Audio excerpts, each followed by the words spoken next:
3 বার বাসায় ছিলাম, বোরিং লাগতেছিল, তো হাঁটতে হাঁটতে নিজের একটা ফেভারিট প্লেসে চলে আসছি, যে জায়গায় সচরাচর আসি আর কি। কী কারণে আসছি এটাও জানি না, মন ভালো লাগতেছিল না, বোরিং লাগতেছিল, তো হাঁটতে হাঁটতে চলে আসছি।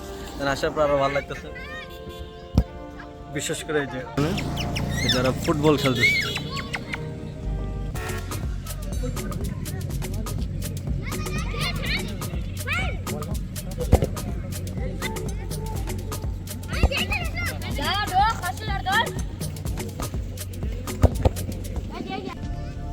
ওদের যে এই দলের হচ্ছে একটা দিছে, এই দল 3টা দিছে, মানে খুব চমৎকার ভালো খেলা খেলতেছে, মানে ভালো খেলতেছে, একদম খুব সুন্দর খেলতেছে। না আমরা বাচ্চাগুলো এত ভালো খেলতে পারিনি, এখনো এত ভালো খেলতে পারি না। ওদের খেলা দেখে আমার খুবই ভালো লাগতেছে।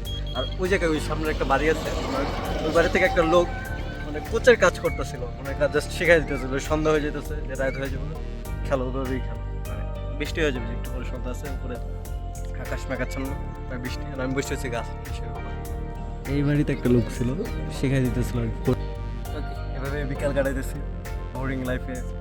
চেষ্টা করি মাঝে মাঝে একটু হাঁটার।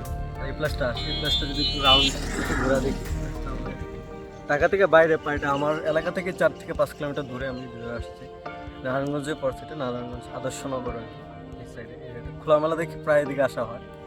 পাশাপাশি এদিক দিয়ে আপনার ঝালপুরে যাওয়া যায়, ফতুল্লা যাওয়া যায়, এবং সাইনবোর্ডের রুটটা সামনে আর একটু গেলে খেলা শেষ হতে না। হ্যাঁ, খেলা শেষ, এই আর কি। সময় লাগতেছে বোরিং লাইফে।